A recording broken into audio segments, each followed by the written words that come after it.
What's up, everybody? Welcome to the late afternoon show. It's your boy Tim. Let that beat drop. Let's go.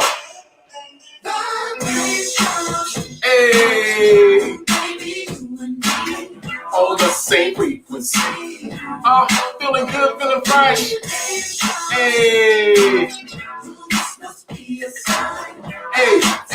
hey. Ladies and gentlemen, welcome to the late afternoon show. It is episode 3 of season 2 of the late afternoon show. If you've been missing these shows, that is all your bad. All right, but lucky for you, we have them on MrMeaningfulWork.com. We don't have last week's episode yet, so we're going to load that up after today's episode. But we do have episode 1 on there. So if you're missing these shows while they're live and you're missing the live vibe, it's okay.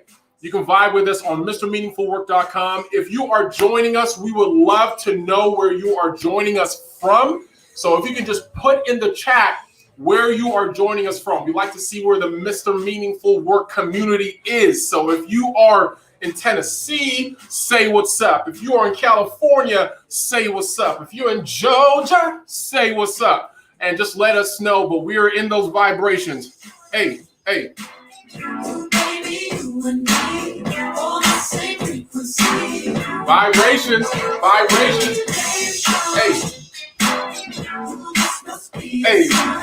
Hey.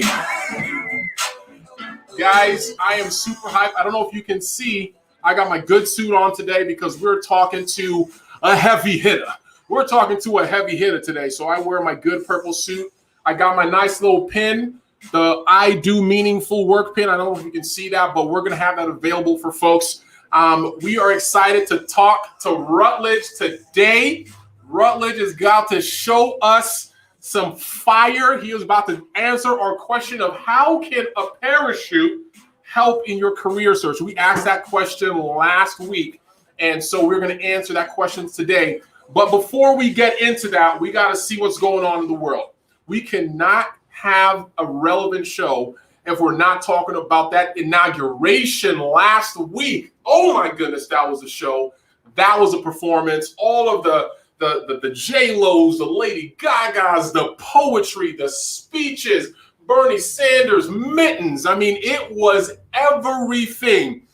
And of course, there was Kamala and Joel. It was such a good time, such a nice move into a new era for our country. And the cool thing about Joe Biden is that he is the best of the both worlds, right? He is old and new at the same time. So we get to have that mixture of the old and the new, and he is not wasting time. Have you guys seen this guy? My man is throwing out executive orders like there is no tomorrow, just throwing laws into place, switching stuff up, putting us back in deals, taking us out of deals. Like, my man is killing it.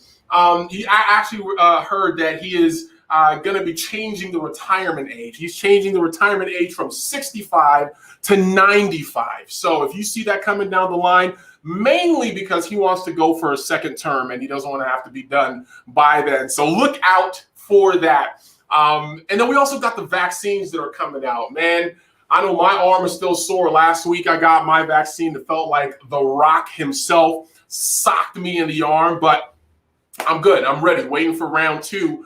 But these authorities are really getting a lot of help from public and private sector. We got FedEx that's helping, making sure these things are out there. We got Amazon that's out there helping out. So everybody is really doing their part. I even read somewhere that Starbucks is joining the party of getting these vaccines out, which is good. Kudos to Starbucks. The only thing that I would probably be worried about is having them misspell your name on the vaccine. If you guys ever experienced that, you're getting your Starbucks, that would suck.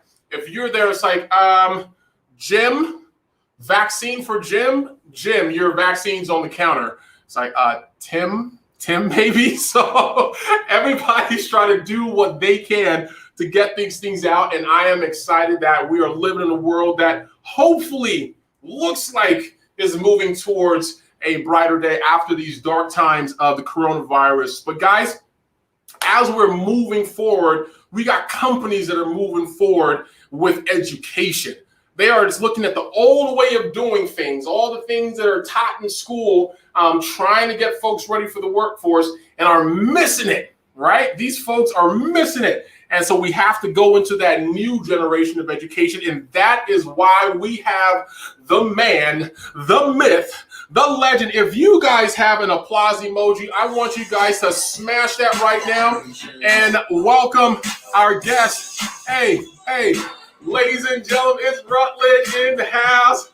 It's Rutledge in the house. What's up, man? Yo, how are you doing, Tim, man? It's so good to be here. I appreciate it. Bro, man, I am good. It looks like you got the black shirt memo. You got the out here match it. Your purple suit, man. Where's your purple suit? Yeah, I was just wondering if I was going to wear my darker or my lighter black shirt today. Yeah, no, I have some of those faded black shirts as well. I mean, can you even run a company in 2021 without owning multiple black shirts? Yes, black shirts, gray shirts, black turtlenecks. You are not a startup founder without some type of black or gray t-shirt. So you got it. You know what you signed up for. That's what's up, man. How you living today, man? Man, I'm living good. I'm just excited to dig in with you. Our last conversation, you weren't lying. I was dead. Bro, I was watching. I was like, first, I was like, is the chemistry going to be good? Like, are we still going to get along pretty good today? So I think we're going to have a good time. I'm not sure, but I'm pretty sure. Yo, I am 100% positive. Dude, for anybody, our first conversation, so we got connected with Mark Metry, who connected us. Shout out to Mark. Really appreciate you being a guest on our last season. We're going to have him back, but he was like, hey, talk to my guy Rutledge. He's doing some really great things. You guys will hit it off. We connected, and we were on FaceTime. And, guys, I literally felt like I was watching, like, I think we talked for maybe 15, 20, 30 minutes. I felt like I was watching the funniest TikTok video the entire time because my guy was just a lot of pressure. I'm not on TikTok. Are you on TikTok? Dude, we're plotting the biggest TikTok takeover. It's gonna be like the Wall Street bets of TikTok takeovers. We're gonna just get GameStop to the moon. I mean, we're going nuts. Nice. I might download. We got my man Kevin Kiesimbing. Okay, Kevin, you might have heard of him. Kevin Kiesimbing, huge deal, former intern at Parachute Bridge.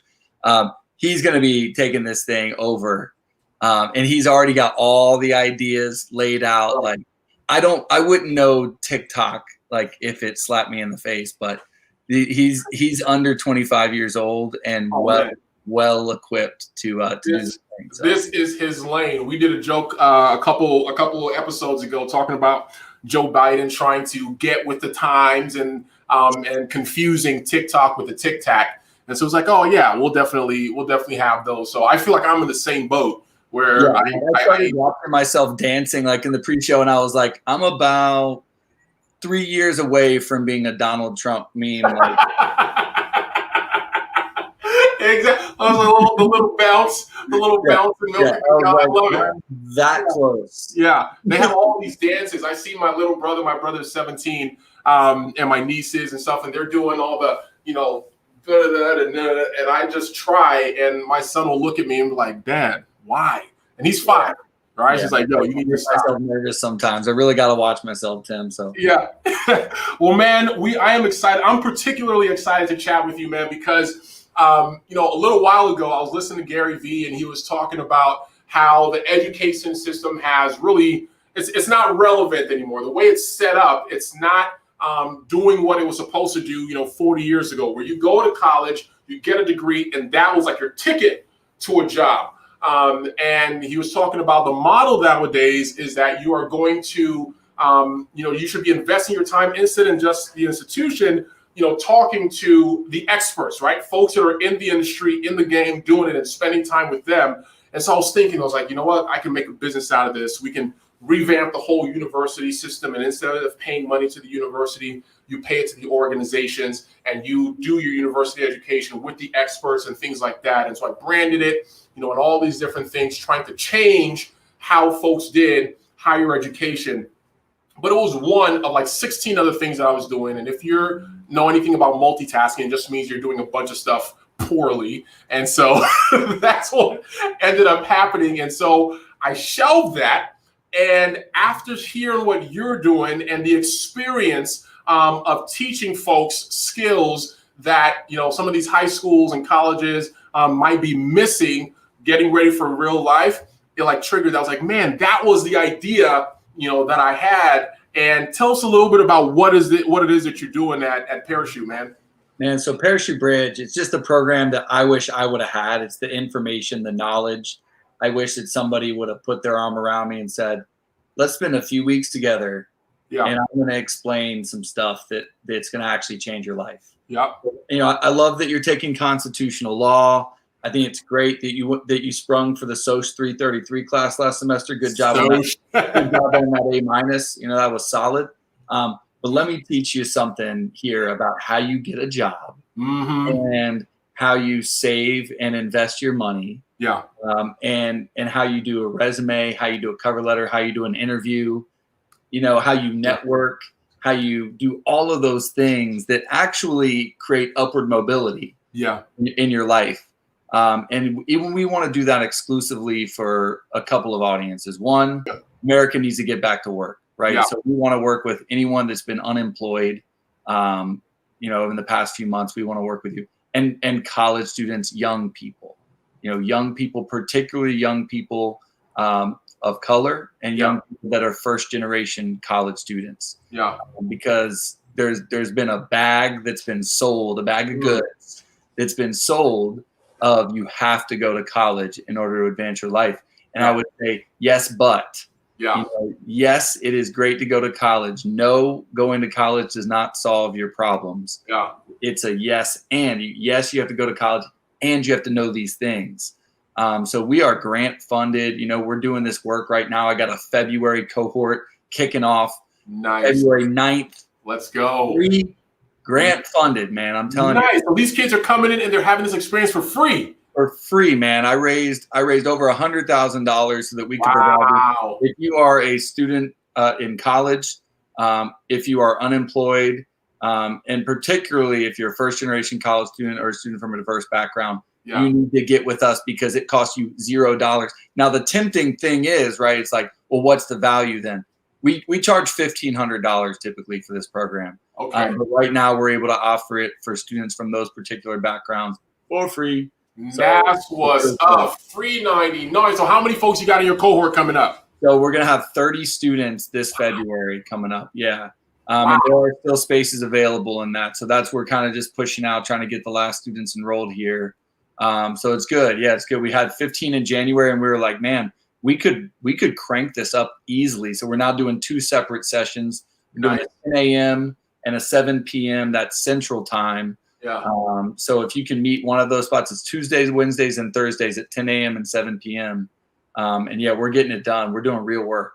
Yo, I love that. In my work that I do during the day, so I'm part of the leadership development organization at a healthcare system, and we have a particular learning model. So I just want to kind of ask, because I saw the videos, we talked about it a little while ago as far as what the content of the experience is. And what we do is we split up learning into 3 categories where it's 70% experience, like you're on the job doing the work and getting learning in that aspect. 20% exposure, you're just observing and seeing, sitting in meetings, hearing folks present and seeing it modeled. And then just 10% of your education, right? You're actually doing the book work or sitting in a seminar or going to class and things like that. So that's how we do organizational learning in our organization. What does it look like for the cohorts that go through Parachute Bridge? Yeah, that's a great question, because I'm a huge fan of the experiential learning. Yeah. And we'll probably get into this later, but our whole, vision from the beginning was actually all about the experiential, transformational elements of, immersion in challenging situations. Yeah. And now it is candidly a little different. We're in a workshop sort of a mode. We've got 9 different workshops. We sort of start out with what we call a UMAP, It's an amazing tool that was invented by Kristen Sherry, one of my board members. Nice. She's the author of My UMAP. And that helps students. We give them several different assessments. It helps them establish their strengths, their values, their skills, and their career personality type, how they're wired. So they're really starting with this sort of, X-ray almost of who am I? What do I bring to the table in a professional setting? Yeah. From there, we teach intentionality in the job search.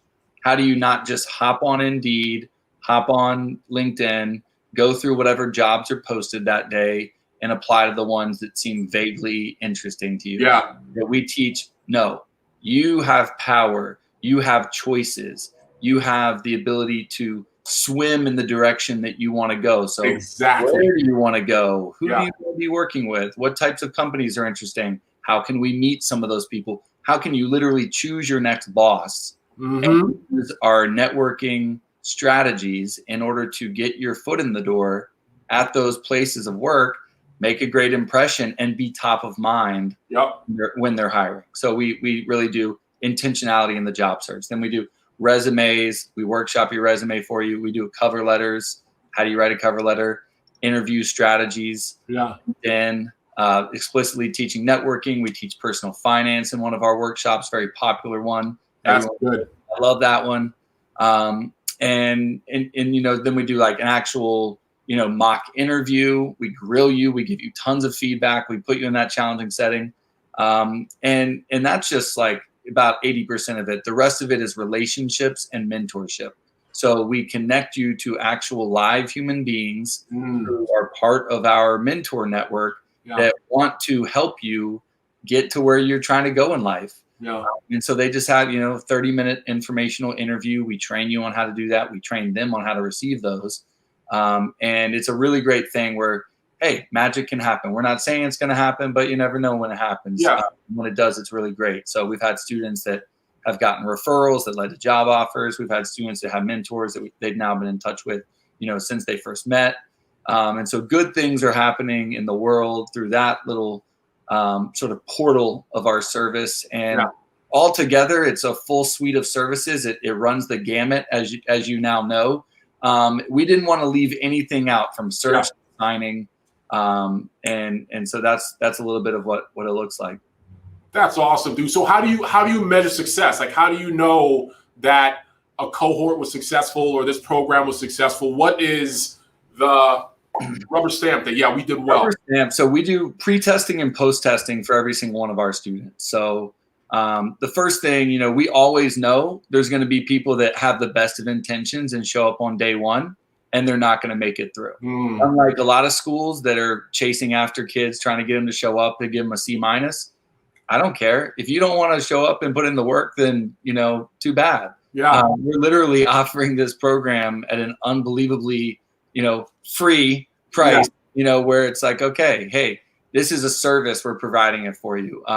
The one thing is like just retention. I want to see a cohort of go-getters. How many of our students are persisting through? And then we do pre-testing. How confident are they on all of these different metrics? How good do they feel about their chances? How knowledgeable do they feel about these different areas? And then at the end of the program, measure them on the same things. How confident do you feel? How good do you feel?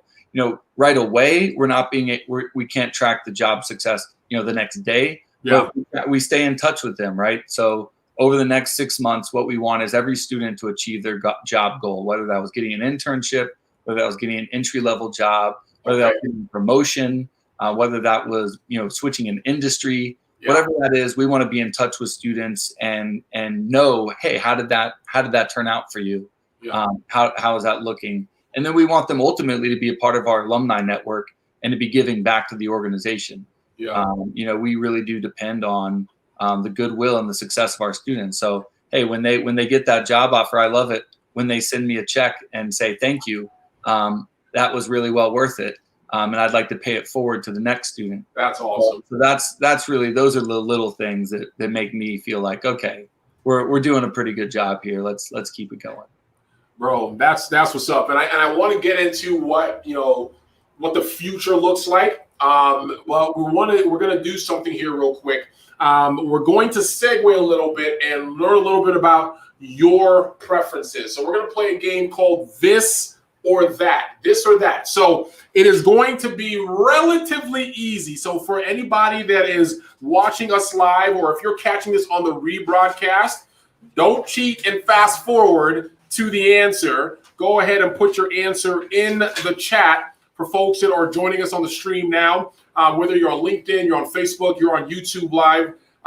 So we're going to play the game this or that. And sometimes there's a little bit of a lag. So if we have a little bit of a delay, we'll just jump right into it. So, Rutledge, am I saying that right? Am I pronouncing that? You really are. You're doing great, Tim. Did I say that right too? No. It is time. It is time. Yeah. So the first thing, tattoos or piercings? Which would you lean towards, prefer, tattoos or piercings? I got to go with tattoos. Tattoos? I got to go with tattoos, yeah. No piercings at all? I don't have either. But I do think a lot about tattoos. Yeah. And I'm like, I just want something to be that big of a deal in my life to get a tattoo. It's permanent. Yeah. Yes. I have tried both. Well, I have tattoos, and I tried getting earrings when I was in college. And then I got so much backlash from my very traditional Nigerian family. And but tattoo, earrings, they can close up. If you leave them, tattoos, they don't go away. So yeah, I know. So we had a Nigerian living with us last two summers ago, I guess. Nice. A Nigerian girl. She was a student at UNC. But yeah, both her parents were doctors, very traditional family. Yeah. But she was the best, man. She was amazing. Yeah, Vanessa Agunobi. She was fantastic. I mean, what a kid, right? She came and she actually stayed with her boss for the summer in Nashville, and my daughters and my wife, we all had her in our home. It was amazing. That was how much of a bootstrap organization we were at that time. He's like, you're gonna get this experience. You're gonna stay with us. Yeah. You're gonna stay with us. That's what's up. So tattoos. All right. Second question: SpongeBob or Patrick? These are the important questions. You got to go with SpongeBob. I mean, SpongeBob. You got to go with him, 100%. No questions asked. No. But Pat. There's never a more faithful friend than Patrick. That is ride or die to the end. I know, and I depend on a lot of Patricks in my life. But I'm going with SpongeBob. You go with the SpongeBob. You know what I think the work ethic of SpongeBob is ridiculous. And I think you channel that. So we got that SpongeBob work ethic. That loyalty is out of this world. Love it. So third question. If you had to pick one as a pet, a pig or a goat? I'm going to go with a goat. A goat? Yeah, goat. I think the goat would not be as expensive to feed. And I think the goat might it makes funnier sounds than the pig. Yeah. You can get more out of it while it's alive, like milk and stuff like that. Yeah. And they might even mow your grass. And I just think it'd be funny to really see what will a goat actually eat. They joke about it eating shoes, but I've got some old Nike Airs. Let's see if it's real. So yeah, I think a goat would be better. Okay, so now we're going to graduate to a little bit more thought-provoking questions. If you had 99% chance at $100,000 or 50% chance at $100 million? 99% chance of 100,000. You go with 99% of 100,000? No, or 50% chance of 100 million. 50% chance of 100 million. You have to go with the 50% chance for 100 million. Really? Have to. Yeah, 100%. Big risk, big I already have a 100% chance at $100,000. I'm just telling you right now. So that's easy. All you gotta do is just apply yourself. But I don't have a 50-50 chance at 100 million in my life.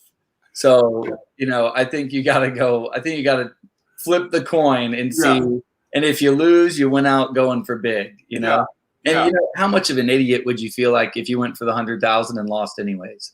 I mean, it wasn't 1%. It wasn't a sure thing, right? I feel like that's the tease. It's like you're gonna ask them, they're gonna think it's a sure thing, and then you're gonna smack them in the face. Oh With yeah, the yeah. 1%. It's like, yeah, So, feel that 1%. yeah. Oh, you want to go with the safe thing? Oh, you want to be safe? Wrong, right? You How should be safe do you standing next feel to now? somebody that took the 50-50 chance, and you should open the door and you lose and the other guy wins, and you feel like a complete moron. I love your thought process, dude. I love it. Yeah. And then Shane was like, nah, you should have thought bigger. Okay. Yeah. All right. Last one. Would you want an adult mind in a child or a child mind in an adult? Well, that's easy. I already have the latter, so I'm just gonna stick with that. It's been working okay. Yeah. So just take with what you're already doing. What's working here? We've got a giant 8-year-old stuck here. In this, How old are your kids? 3 years old and 1 year old. And gosh, I love them. They're so sweet, man. You have kids, right? I got a 5-year-old boy and 2 girls that are 3 years old, and I feel like I have the former. I feel like I have adults in little bodies. Oh man. And it is cool at times, but it is more often than not just crazy frustrating because they're having like intellectual conversations with me and not wanting to do what I want them to do and having good reason and theory behind it. And I just have to use my size and be like, because I said so. Oh man, yeah. And I get so frustrated, but no, I know, man. It's so hard. Parenting's the hardest job I've ever had. It's also the most rewarding job. Oh, of course. I mean, talk about meaningful work, man. It's been 100%. It's been 100%. So, dude, let me ask you a question. So, 2 more questions that I wanted to kind of hear from you. So, I love what you're doing. It's very innovative. It's very future focused, right? We're kind of taking a look at the gaps that existed or that exist today in education and prepping folks for real life, right? I love what your video says. It says, for everything, for whatever school doesn't teach you, parachute is there, right? Well, like whatever is not taught in school, parachute is there. So I love that, very future focused. So what is the future? If you were to, because we know you pivoted a little bit, right? Even a year ago, today, it was different from what it is now. Yeah. If you were to kind of look into the future, either at education or your business or what have you, what does that look like? Let's say, in the next 24 months to 5 years. Yeah, it's a good question. I mean, I think one trend that's pretty sure to stick is that everything's getting faster and cheaper. Yeah.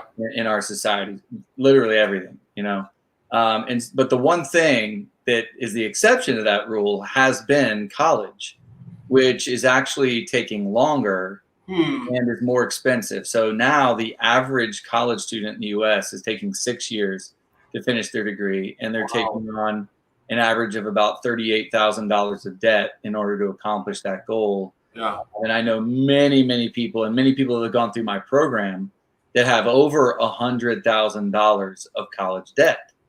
And so it's just unacceptable that we would create a system where they take 4 or 5, 6 years to learn stuff that, they're getting, sharper. Yeah, they're learning some good stuff. But when it comes down to teaching them what they really need to know, it could literally be done in a few weeks. Yeah. And so, what we actually believe and what I still believe in is there's a problem, though, because the tech boot camps, which have been proposed as the alternative, they don't offer everything that you need from a social and emotional learning and from a networking perspective, and from just the time and maturation process of being a dummy in college. Yeah. And so, what I still believe is going to happen is a couple of things. I think we're going to see a proliferation of all sorts of incredibly innovative ideas in this space. I particularly think that programs like our original vision are going to take hold. So you're going to see people doing the things that lead to actual transformational development. So internships, study abroad, living with host families, that cross-cultural development, the emotional dexterity that comes with being in a challenging situation, things like backpacking, where you just, you didn't learn anything about urban studies while you were on the trail. You were learning a lot about rural studies, and you were learning it by immersing yourself in it. Yeah. And that taught you grit, resilience, leadership, teamwork, overcoming excuses.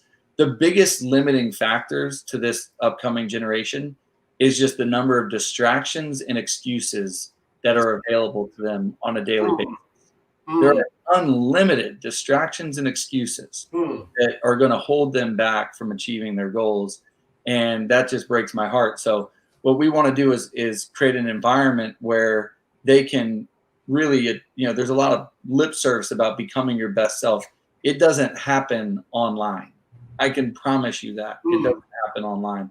It happens out in the world, getting sweaty, getting dirty, getting your lunch handed to you because you failed and you had to take a handout. I mean, whatever it is, like, you got to get the dirt kicked in your face a little bit. So I think the future is going to continue to try to become more automated and rapid, high scaled. And I think that's actually going to fail a lot of people. And so I think you're going to see an absolute counterculture in the exact same way that people are now looking to farming and looking to homesteading again and looking to buying a home with land for forever.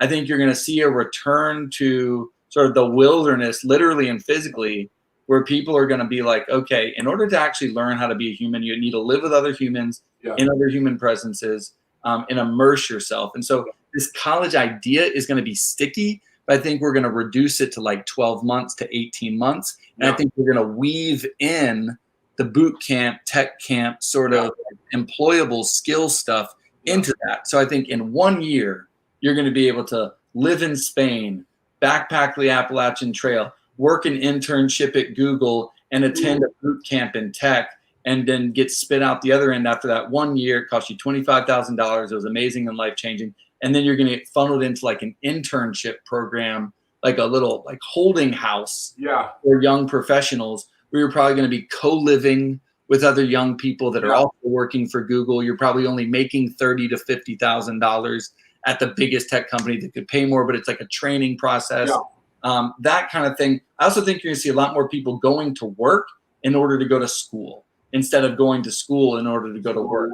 And again, big corporations are going to step in. They're going to say, why do I need to be hiring from GW and letting these young people dump $150,000 into this degree where we had to take them on and train them anyways?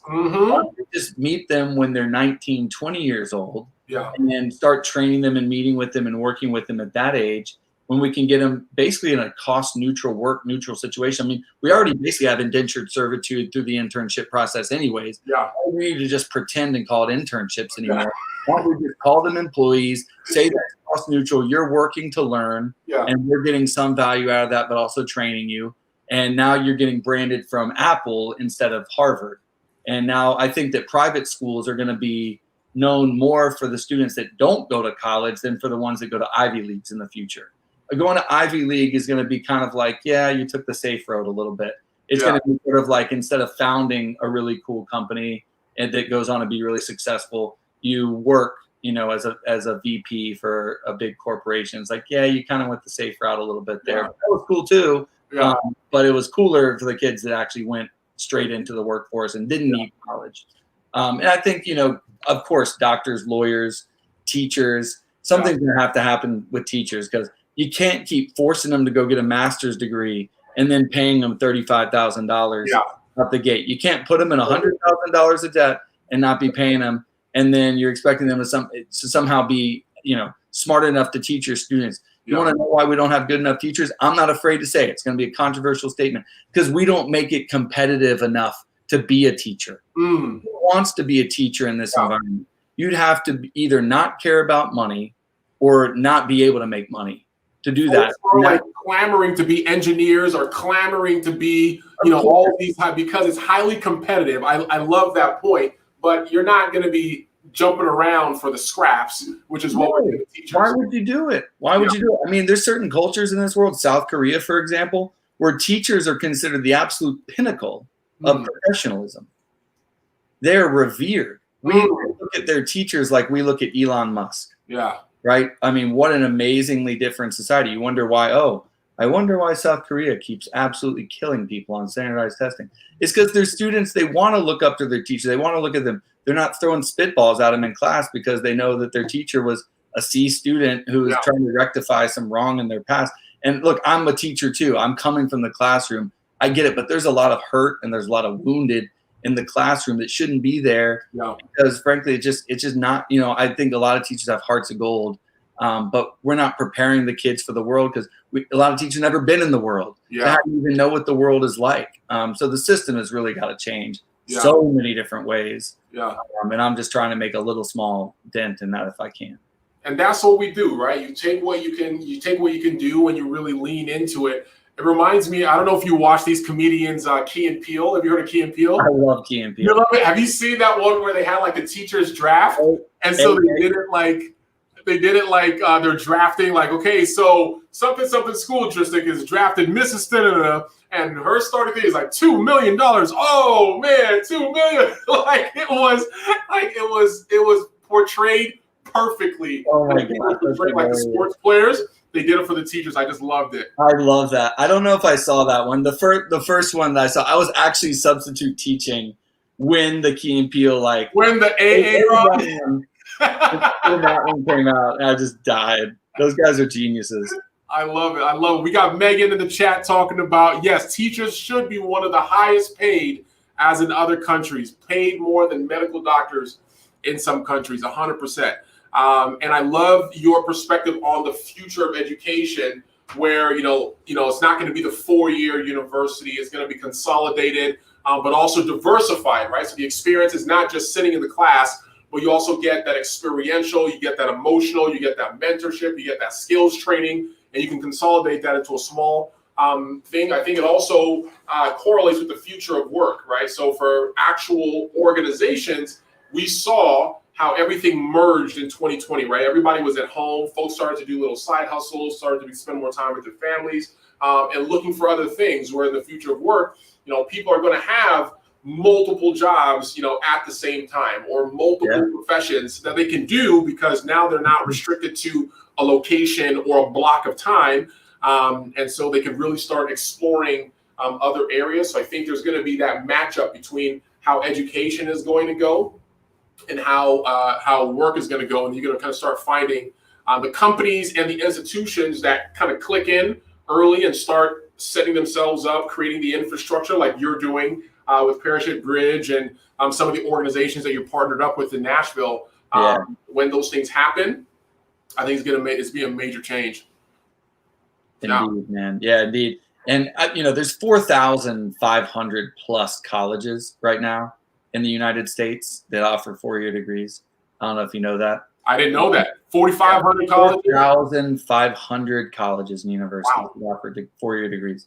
So, and that number is down from 6,000. They've been closing over the past few years. Yeah. And that number is another trend. I mean, I think you're probably going to see like 500 super universities that end up really sticking around, and there's going to be lifelong learning models, and there's going to be like subscription service colleges and stuff like that. You're going to pay $5,000 a year to just be able to learn whatever you want whenever you want, and be affiliated with that alumni network. There's so many different innovations that can happen. I'm excited to see what sticks. That's what's up. That's what's up, dude. Question I got for you. So I've been exploring over the last year the idea, the concept of meaningful work, and seeing how the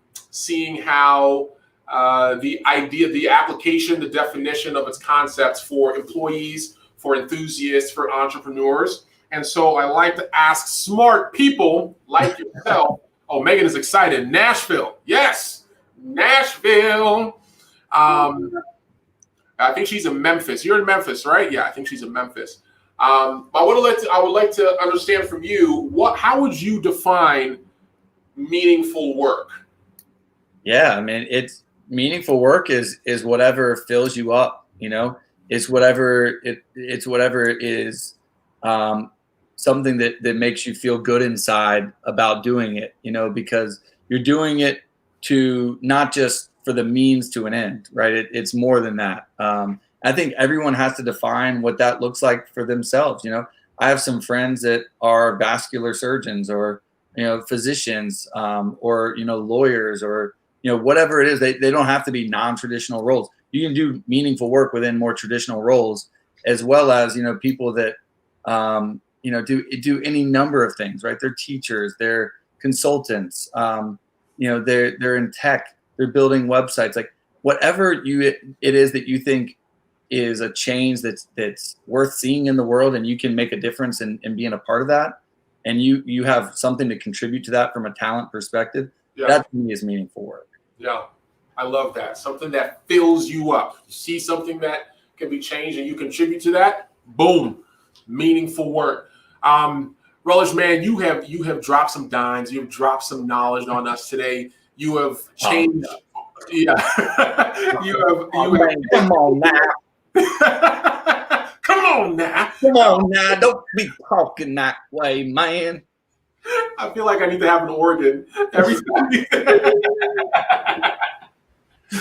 You have dropped some knowledge on us, and the last thing that we do, so I shared with you prior to the show, is we like to help folks stay accountable to their goals. So for myself, I put out a list of a lot of different things that I want to do by the time I turn 40. So in the next 80 years, in the next 8 years. I was gonna say, I mean, shoot, dude. For anybody that can turn 40 in 80 years. 40 years old, like, wow. Like, what is your simulation like? I'm not of this world. I'm out of this world. Simulation. So one of the things that I want to do is to build the meaningful work community and really have it become a household name. And so what I've done this week is that I have planned an event that I'm going to be announcing next week. So we're planning an event coming up here in about a month or so, and it's really aimed at creating real life with real people, not just virtual and online, real life with real people community. So I sat down with my creative director and we put together a schedule for the next month of how we're going to do that. And that's just one little step closer to really building out the Mr. Meaningful Work community and getting folks involved in that tribe. So that's what I did this week. I had a planning session with my creative director. We put out a schedule for the next 30 days, itemized the content that's going to go out and who's going to say what has to do. But for you, man, what is a goal that you have and what have you done this week to get towards that goal? Man, so just today, tell you about just today. So, so we're working with this group called Equal Chance for Education, and they serve DACA and Dreamer students in Nashville. Okay.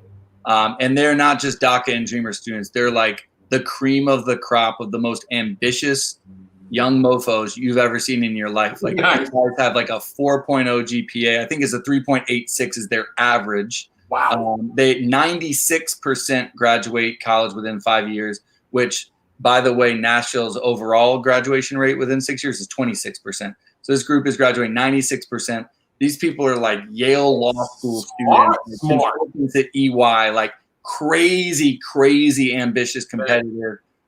Just so happened that they're not U.S. citizens. They mostly were, carried here in their mother's arms or born, brought here when they were young. Yeah. So we're working with this organization, and we've got a group called the Phoenix Club in Nashville that's kind of helping, put a beachhead of funding towards supporting this work. And we're just like $30,000 short of what we need in order to do this project with them. So one thing we're doing is just reaching out to every corporation in Nashville, talking to all these individuals and just trying to find people to get behind this work. Because to me, to be able to offer this program for free 99 is the way to go, because I want to be providing value. This needs to be public education. What we're offering needs to be common, core curriculum across the country. And I just can't imagine one student missing out on it because they couldn't afford it. So we're raising money on that. Personal goal, we actually put an offer in on a house this week. Yeah, so it was accepted. Yeah, they accepted our offer. So now we're just doing the inspection and stuff. And is the market really crazy in Nashville? Yo, it's crazy out there, man. It's crazy. I'm not even lying. I remember when we were a buyer's market, I'll tell you that. But we finally found one that we were like, they hadn't lived in it in a while. It was like the electric was off. So they didn't stage it up. They didn't make it look nice. They didn't do landscaping. So they probably could have listed it a lot higher if they had just put a little bit of effort in. But I guess they moved out of the city, and we're just trying to kind of get rid of it. And we put a same-day offer in. So we got a little bit lucky there. We'll just see what happens. Cross fingers that there's not dead bodies somewhere in the yard. We out. Okay, we're not doing that. That was a good idea. So we got Megan has a question here for you. It says, what do you think of Tennessee Achieves Promise? Yeah, I mean, Tennessee has so many initiatives like this. The Tennessee Achieves Promise, I think, is a great goal. They're working so hard to get students, going to college and achieving their goals. I think it's great to see the city behind that. One thing I worry about, particularly for people of color, is this. We talk about we talk about college, with the good old days back when college got you what you needed and stuff. It's like in the good old days, the only people that went to college were the people that were going to get jobs anyways. They just had the extra money to spend 4 years. Yeah. And now that everyone's going to college, now the white people want to say, oh, you don't have to go to college. That was actually just that. Forget about that. Yeah. That was but really, for real though, I do see a lot of challenges around just wholesale pushing students into college, and wholesale trying to get people into college without a whole lot of thought about where are you going to college? What are you studying in college? Yeah. What is your, what are you doing for work while you're in college? Those types of things. And also thinking about really, why are you going to college to begin with? Yeah. In Nashville, I just listened to the radio. They're currently radio advertising, trying to get master carpenters to come to Nashville or to get trained. You can make $300,000 as a master carpenter in Nashville right now because there's so much construction going on. There's so many houses. You think about how many people are just accepting 30 to 55K just to make ends meet, with a college degree, with a master's degree, daggum it. And we're not pushing the trades. We're not saying, hey, what's your goal in life? Yeah. Is it, what are you trying to do? And so I just think we need to have a bigger conversation instead of just assuming that every kid needs to go to college. Yeah. I think we need to have a much more individualized approach. So I think Tennessee Promise Achieves and other things like that, they're working their butts off to get every kid through the system. It's well-intentioned, but I think it's actually not really the answer long term. There's more that needs to be done. 2.5-year funding for nursing and airplane mech and other jobs ready and free. So Megan, I've actually been working with Megan on some other just with meaningful work and kind of job forming and stuff. So that would be a good person for somebody to to connect with Rutledge. Connecting with Megan, she is a huge advocate in that space. But we are coming down to the bottom of our time, man. We need to do this again. We need to do this again. And if I am able, I'm actually going to be hopefully in Tennessee at the end of the year, like October-ish. So if you're still around that time, we can maybe do a show in person if they're still doing social distance or whatever, what have you. We got to connect. Yo, that sounds great, man. And Megan, I'd love to talk. I mean, I think technical education, I think community colleges can be really great for students, especially if they're going for free. So I do agree. It is a great initiative, and I want to get other stuff. Hit me up at Parachute Bridge, at Parachute Bridge. Do at me, okay? Do at me. Do at me. Come at me, bro. And LinkedIn, Rutledge Long. Most importantly, if you know a college student, if you know a young professional, if you know someone that's been unemployed, I mean, we work with people from 18 to 39 years old. We literally love it. I mean, I can humbly say this. We get to be part of changing people's lives. Yes. It's the most rewarding thing in the world when people that we work with get a job offer, get their confidence back. They get their family, supported again. They become independent again. They get off welfare, or they just realize, wow, I have a lot to do in order to achieve my goals and dreams. Parachutebridge.org. Free to register, free to attend. Come do it. It's all funded by grants and generous sponsors and foundations and individuals like you. So if you just made a bunch of money in the stock market, or if you just sold your house in the seller's market, throw a little something. Yeah, throw us some change. Yeah, throw it over in the parachute. We'll put all your contact info. I'm going to do a recap of the show tomorrow. Right. And so we'll put your we'll put your company and some of the things that we talked about on tomorrow's recap. But right now we're about to drive. Where is this? Hey, ladies and gentlemen, let me get my Donald Trump on. Hey, there we go. Hey, get it. Oh, you committed. Let's go. Join us next Tuesday for the next episode of the Late Afternoon Show. Rutledge Long, everybody. Hey, my man, Boogie in. Hey, Boogie in. My God.